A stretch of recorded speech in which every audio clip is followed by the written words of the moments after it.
They're all going against the wind. The wind's 120 knots from the west. The whole thing, dude.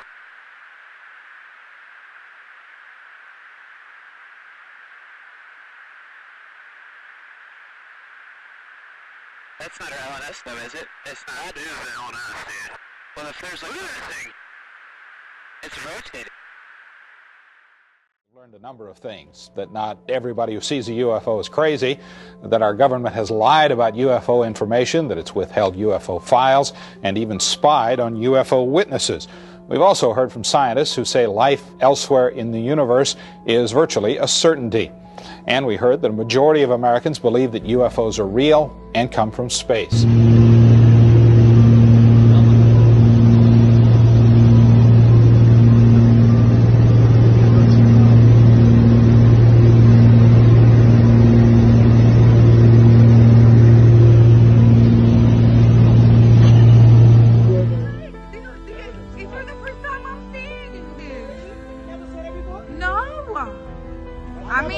I've seen it on YouTube and all of that.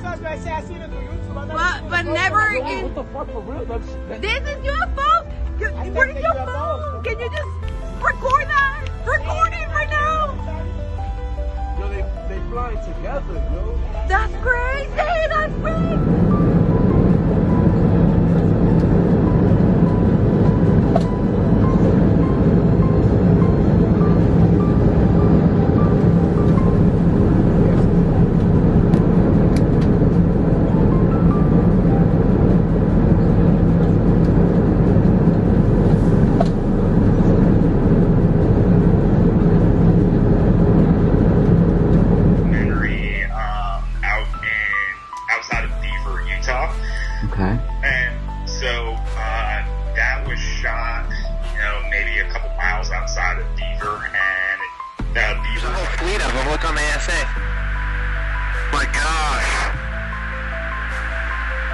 Against the wind. The wind's 120 knots from the west.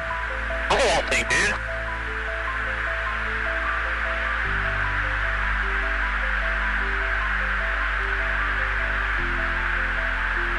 That's not our LNS though, is it? It's not. That is the LNS, dude. Well, if there's like... look at that thing. It's rotating.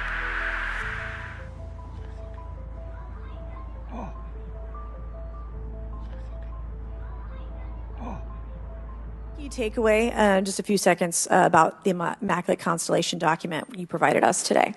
I think that what the American people need to know is that the U.S. military and intelligence community are sitting on a huge amount of visual and other information, still photos, video photos, other sensor information, and they have for a very long time. And it's not those fuzzy photos and videos that we've been given. There's very clear high images, res, high resolution. How many visuals, graphics, videos, photos? I mean, I've been told hundreds, maybe thousands. I mean, I also wanted to say, because there was some conversation around concern around the revealing of these materials, revealing the source collections, but some of these are shot from helicopters using normal videos of oceans. I just think that's absurd that somehow you're going to be revealing some secret U.S. technology by revealing that you've photographed orbs off the coast of Kuwait.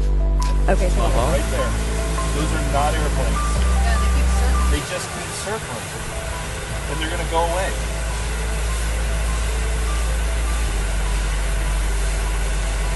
And there's nothing on your radar right now? No, there's nothing there. I can zoom out. Now the light's going out. They're gone. Have you ever seen anything like that before? A couple times in this area. But we're flying over New Mexico? Yeah. Which is Roswell, which is where all those... Correct. It's where all the weird stuff happens. But they're going to go again. Have you ever seen anything like this? And so, Carl, here's the $1 million question. Do you believe that a higher form of non-human intelligence has visited this planet? Right. So, non-human intelligence exists. Non-human intelligence has been interacting with humanity. This interaction is not new, and it's been ongoing. And there are unelected people in the government that are aware of that.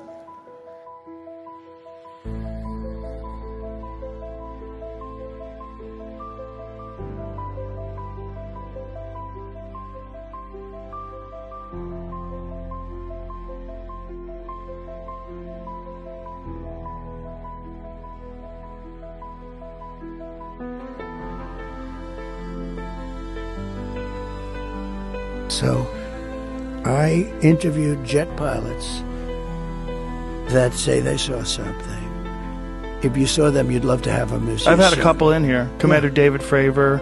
Yeah. I had him in, who had that sighting in 2004. Very compelling with video evidence, radar evidence.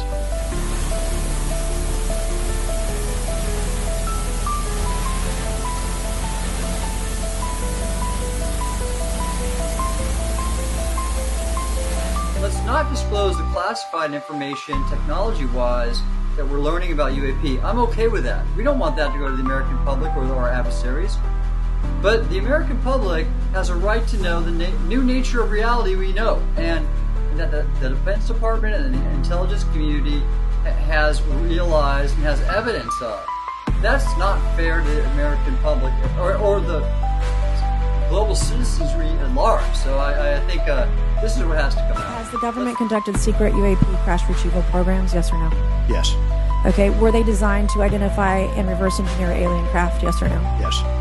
Does the U.S. government have any reverse, okay, we've already seen that question about retrieval programs. Do any U.S. contractors have the same? I would prefer to address that in a closed session, ma'am. Okay. In your book, you mentioned government employees who've been injured by UAPs placed on leave and receiving government compensation for their injuries. Is that correct? That is correct. How can the government deny we have recovered craft if they're paying people because they've been injured by recovered craft? Ma'am, that's a great question. That's why I think we're here again, because I've seen the documentation by the U.S. government for several of these individuals who have sustained injuries as a result of a UAP incident.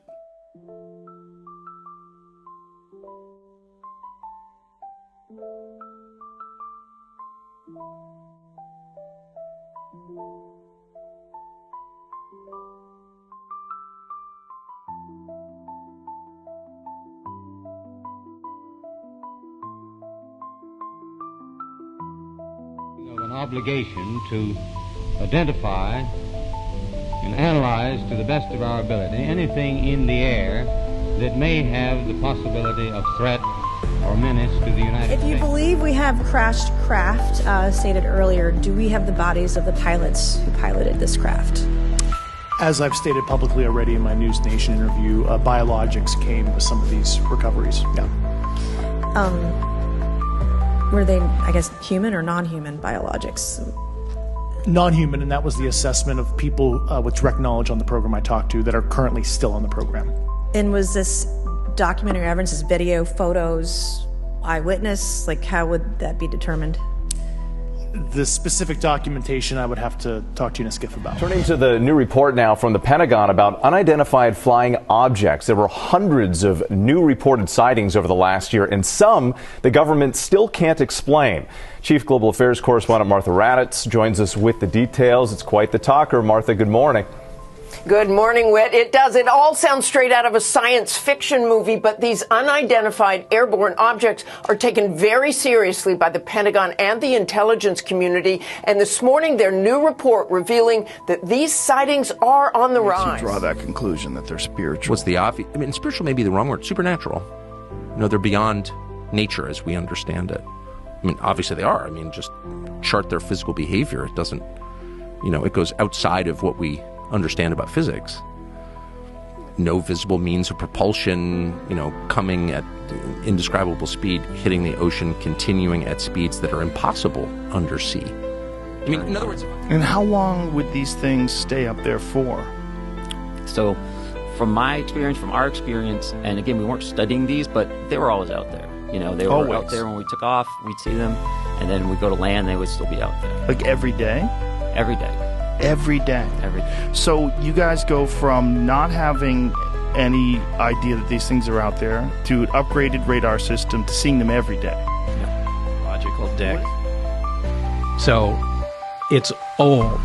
At least one of them is old. I don't know if it was the one I worked on, but I remember something to do with an archaeological dig. Whoa. So that's that means it's not just old, it's ancient.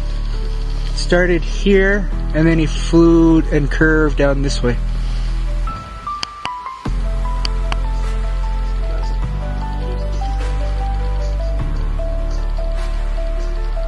Oh, here's another one right here. You see him? flying right over our heads. Pointing it right at him. And now he's turning. Ooh, Yeah. flashed. Yeah, you see him? Yeah, it just flashed. I'm lasering at him, and he's curving. Shit.